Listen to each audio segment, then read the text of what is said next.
Alright, kembali lagi kita South Jakarta from the eyes of Ajung Skemi. South Jakarta. Tadi pertanyaan terakhir gue adalah tentang bagaimana pandangan lu terhadap orang-orang South Jakarta ini. Dari first time lu datang ke Jakarta sampai sekarang tuh perbedaannya apa? Banyak sih men.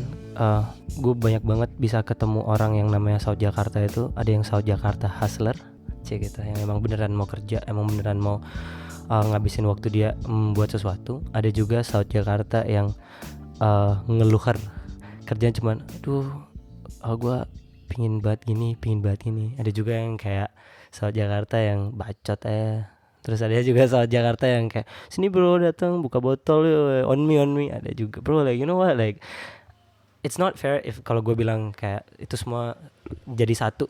Tapi kayak gue ngelihat sekarang setiap individu ya punya masing-masing. Nah, kenapa kita bahas tentang South Jakarta? Karena kita tinggal di Jakarta Selatan aja. Benar. I mean, the end of the day banyak banget ya. Kalau misalnya gue bisa bilang ya lo South Jakarta juga, kita South Jakarta juga, Sensi juga South Jakarta gitu kan. Tapi I guess balik lagi ke orangnya masing-masing dengan individu masing-masing. Gue ngelihat banyak banget perubahan dan South Jakarta itu sendiri jadi gede lah, jadi banyak lah kayak gue bilang tadi. Tuh. South Jakarta orang-orangnya punya taste musik paling bagus? Gue nggak bisa bilang paling bagus, tapi semakin selatan semakin pingin berbeda. Semakin selatan semakin pingin berbeda. Ya dalam artian gue bilang kayak sometimes ada di posisi yang kayak gue paling nyampe gitu, kayak musik gue paling bagus. Nah kayak itu emang human behavior thing gak sih? Kompetitif kayak Jakarta? Simple, kayak gue gak mau dengerin lagu yang lu dengerin dik. Kayak contoh, kayak gue pingin something premium dan gue pingin ngediscover satu artis yang baru dan lu belum dengerin. Kayak simple, gue udah mainin Muramasa yang gue bilang tadi itu 2015. Bahkan gue dikomplain, ngapain lu main musik kayak gini? And then mereka big. Nah itu poin plus dimana kita sebagai musisi atau artis kita ngediscover something new. Dan kayak ya itu value-nya sebenarnya gitu. Jadi itu dia taste music anak-anak. Gue nggak bilang kita paling nyampe ya, maksudnya kayak ya taste mereka mahal-mahal semua dik gitu. Tapi ada juga yang katro, misalnya kayak ya itu yang dikit-dikit Supreme itu kan ya dia juga nggak tahu Supreme dari mana kan sebenarnya gitu. Jadi kayak in the end of the day banyak lah tipe-tipenya. Bisa 3 jam nih kalau bahas orang-orang kayak gini. Jadi South Jakarta tuh eksklusif gak sih menurut lo? Eksklusif parah. Tadi kan kita pengen beda gitu. Gini loh, karena kan South Jakarta tuh kalau orang lihat tuh konotasinya lebih ke elite gitu kan, tapi actually kita tuh global sebenarnya terlalu gitu yang bikin. Iya, kita sebenarnya street, like very street honestly. Tanggapan lu gimana Jung? Tentang tapi ya gue bisa setuju dengan itu. Kenapa? Karena kita memosisikan diri kita. Kalau kita ngomongin marketing ya ada A, B, C, D kelas, ya kan? Yes. South Jakarta gue bisa bilang A, B man. Itu kayak premium shit gitu, kayak kita tier paling atas. Nah bahkan TV aja itu tiernya C sama D gitu kan. Ya ngerti kan maksud gue as konsumen gitu loh. Nah sekelas gitu. Nah kalau lu bilang tadi South Jakarta premium, man mentok cipol cuy. Banyak banget. Nah sekarang tergantung lo, apakah lo orang yang segmen A dengan buying power ya spending lo A, atau juga ada nih orang nih kelasnya A tapi spending powernya C, ada juga. Ya gitulah. Jadi banyak nih kalau emang kita disegmentasikan gitu, kalau kita pakai ilmu ya marketing lah gitu. Jadi ada ABC, tapi kalau lu bilang tadi Southja AB sih pentok sih. Nah tadi yang lu bahasin tuh lebih ke money ya, financial, tapi kan ada juga elitism like social cliques gitu loh. Jakarta Selatan tuh lebih kayak orangnya you have to have this certain something lah. And do you agree with that? Tapi itu ke diri mereka masing-masing, ngerti kan? Kayak gue anaknya barista banget, jadi gue harus kopi mentok, ya kan? Gue anaknya musik banget, sampai yang drum and bass, dubstep, techno, ya udah gue mentok.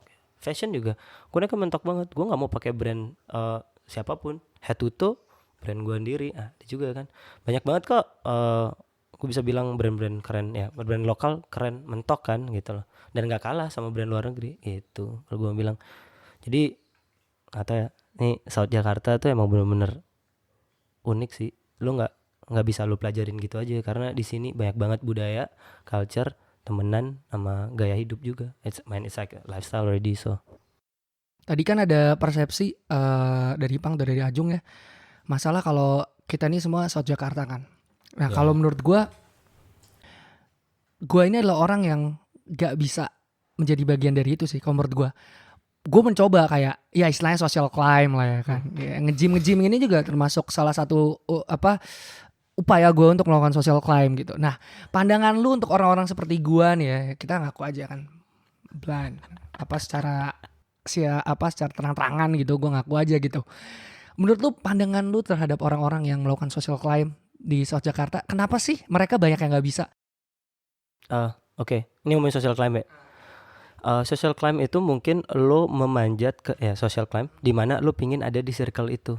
Nah, tapi itu Oke, let's just say lo punya 10.000 followers atau nggak lo punya 15 followers. Belum tentu 10.000 followers lo itu fuck with what you're doing. And itu udah blueprint lama. Nih gue ngomong nih, ini 2017 gue udah ngomong, gue lebih bisa makan dengan followers gue 3.000, tapi gue menginspirasi 3.000 ini. Dan ketika gue jualan nasi jinggo, dari 3.000 followers gue 1.000-nya beli. Jadi conversion rate di sana gede. Daripada lo social climb, bilanglah ke influencer A, B, C atau apapun itu, tapi orang-orang cuman bandwagon dan gak tahu lo actually ngapain. Itu juga buruk cuy. Ngerti kan maksud gue ya? Sekarang lo mungkin main di kalangan artis atau apa segala macam, tapi kan not this all followers fuck with you and they don't know what the fuck you're doing. Ya kan? So it's like balik lagi ini di selatan udah nggak peduli. I don't care about how many followers you have, but like gimana lo bisa ngebawa diri lo, gitu aja.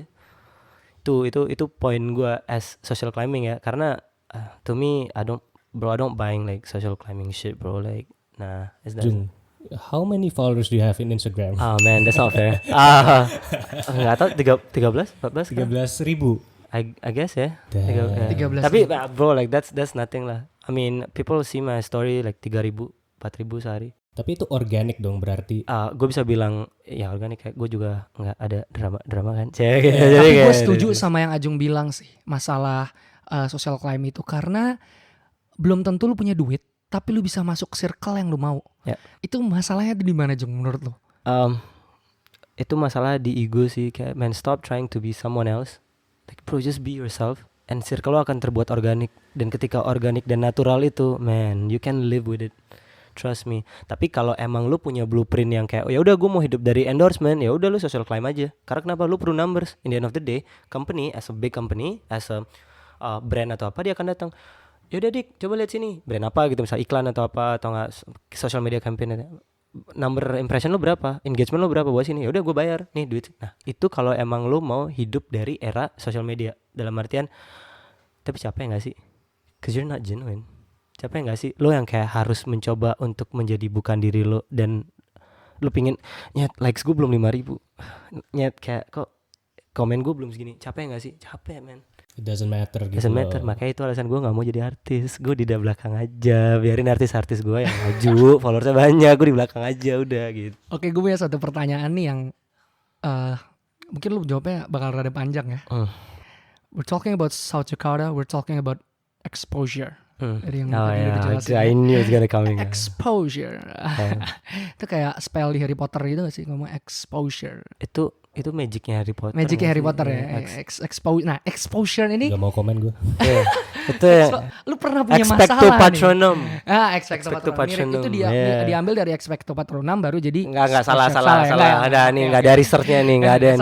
Salah research. JK rolling ntar jangan. Tapi kalau research yang ini bener nih. Lu pernah punya ada, it's not a drama but it's a case. It's a case ya. Yeah. What is it? Yeah man, like I said, I don't fuck with exposure. Cause kebetulan gue running Haci. Kalau emang yang belum tahu, gue running venue namanya Haci di Pondok Indah depan Dohoy. So waktu itu kebetulan dia, mungkin gak usah sebut namanya, gue mager, dia ngechat gue. Kita temenan dari dulu. Gue bikinin party dia yang sempet viral tahun 2017. Gue yang bikinin partinya. Terus gue di balik layarnya dia juga. I work with her for the sake of money. Itu loh. Terus waktu hari itu dia datang, bukan dia yang jabarin gue, manajernya. Kayak Jo, gue pinjam tempat lo dong, ini dibayar pakai apa, exposure. Gue bilang gila lu. Ya udahlah gini, respect nih, gue respect banget. Kalau emang lo mau bikin, jangan di Haci lah. Kayak Haci kan gue juga bikin. Kan tadi kita udah bahas tentang segmentasi, ada A, B, Haji kan kebetulan nggak C, nggak D, nggak yang mass market. Gue juga di sini buat temen-temen gue yang nongkrong gitu loh. Jadi ya udahlah, nggak usah diginin. Mending lu japrin SCBD lah gitu kan beda tuh, emang mass market dan emang semua orang dari mungkin Depok, Bekasi segala macam main ke SCBD dan event itu kayak Senopati gitu iya, ya, jadi kan bener. marketing lo efektif, efisien. Nah, jangan kesini minta-minta exposure. Nah, gue di sana sebenarnya agak kelewatan. Gue benci dong. Ya lu tahu gue, bahkan gue tahu blueprint lo sebelum lu jadi selebgram kayak gitu loh. Kayak misalnya I'm friend with almarhum, so kita duduk waktu itu ya, me and ya yang almarhum kan, my friend, kita temenan, me and him, so we know exactly plan ini. In the end of the day, exposure adalah currency hari ini. Kita semua agree. Dimana yang kayak gue udah jelasin tadi. Tapi please tolong, lu sebagai marketers, at least lu tahu market mana yang lu mau tuju. Jadi lu pakai campaignnya efisien. Kalau lu emang market A, campaignnya sama A, market B, campaignnya sama B. Jangan ada tumpang tindih lah, kan gak efisien. Terus buang-buang budget. Tuh, tapi lumayan sih gara-gara case itu gue bisa bilang sama nyokap gue, mah gue masuk Line Today, bukan Ajung Skemi, Gusti Bagus Darmasandika Putra. Saya fuck, gue kayak that was a big achievement, man. Lu belum pernah kan masuk Line Today kan? Gue kalau masuk Line Today kayaknya bakal lebih kontroversial dari itu sih. Gitu. Kayak gue udah punya rencana buat masuk Line Today.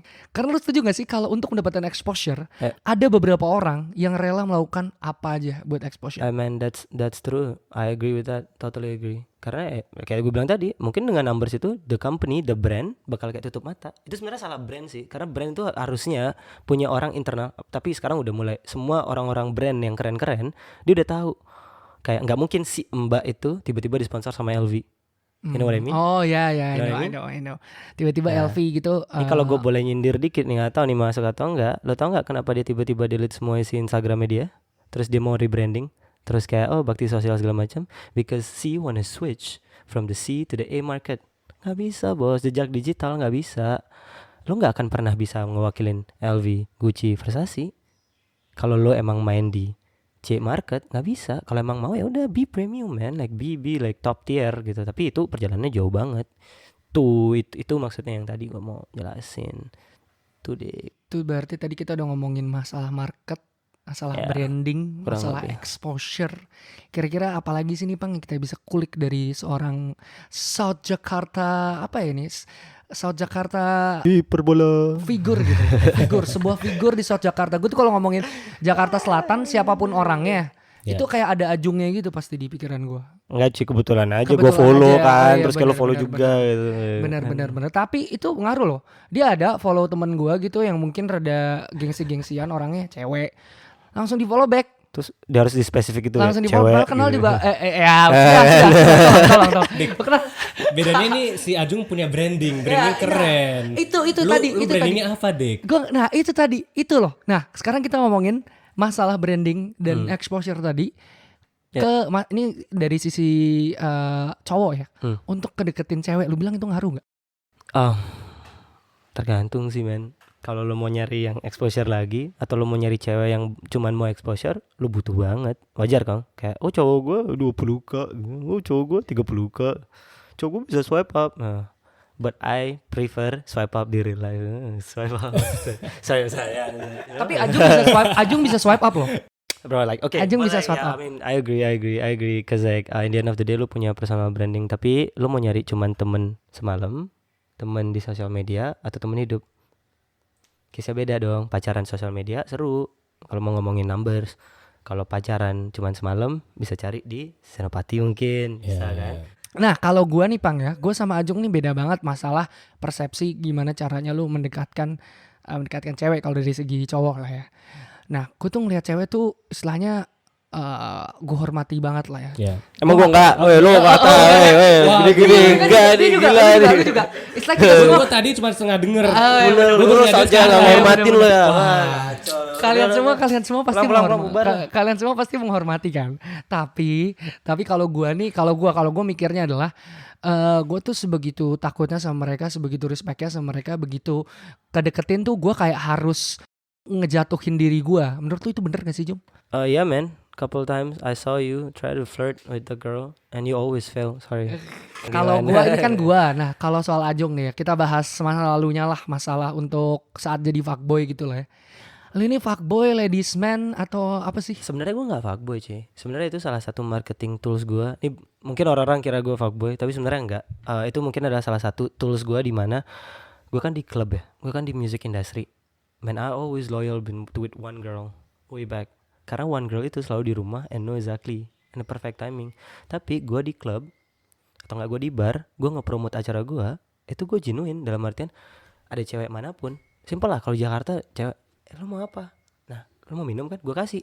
Itu bukan gue trying to get her home dong. Tapi banyak cewek pasti kayak anjing nih cowok ngasih gue minum nih, gue mau dibungkus cuy kayak. Dan kebetulan ya gue kan tidak berusaha. Nah mungkin kalau lo nggak pernah nonjolin diri lo tidak berusaha untuk dapetin cewek itu, ngebuat cewek itu penasaran. Gue nggak tahu ya, nih kan banyak banget nih ya case kan cewek-cewek segala macam. Tapi itu mungkin kenapa gue bisa dapet julukan fuckboy. Karena gue emang statistically gue tidak pernah bawa cewek pulang dari party. Nggak, itu bullshit sih. Tapi adalah 1-2 mungkin. Tapi nggak sebanyak orang-orang kira.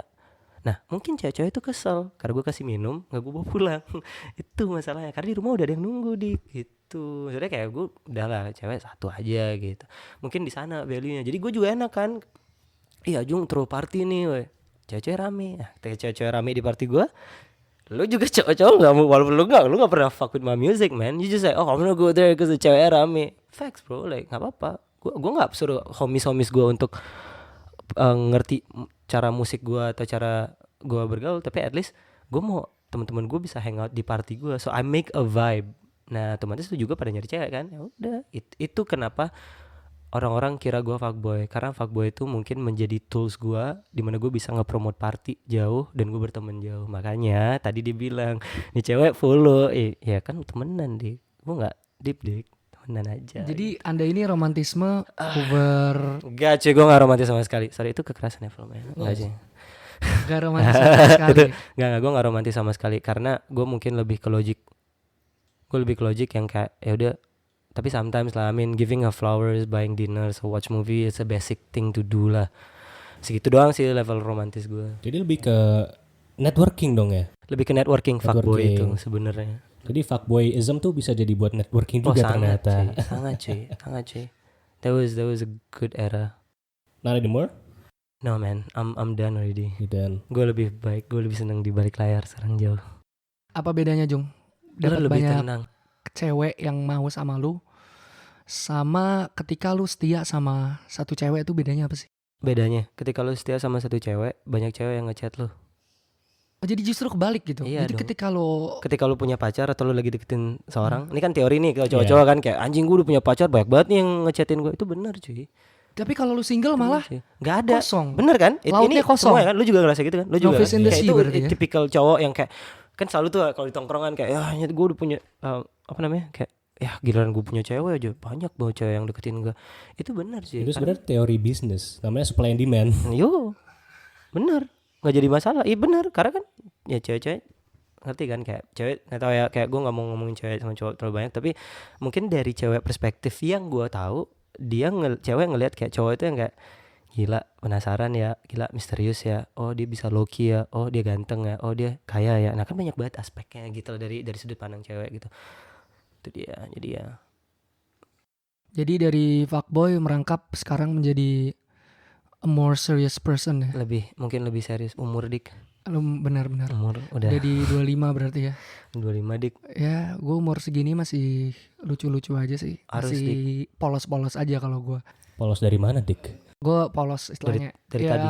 Bukan polos sih, polosan gue itu polosan terpaksa karena nggak dapet. Jadi gue pengen jadi fuckboy sebenarnya tapi nggak jadi, akhirnya jadinya polos kayak mungkin gitu sih. Mungkin lo harus stop trying dik. Stop trying ya? Iya, karena kayak nggak tahu ya. Tapi gue sebenarnya nggak mau ngasih tips ini ke yang lain ya ntar. Lumayan kan pasti banyak lah beberapa orang yang pengen cari tips dari lu karena kan banyak lah yang dengar kayak wah Ajung DJ nightlife, cowoknya banyak berarti. Misalkan pendapat seperti itu, lu pengen kasih suggestions apa ke mereka? Selalu ingat tukar topi lu, mana lu kerjaan sama lu personal life.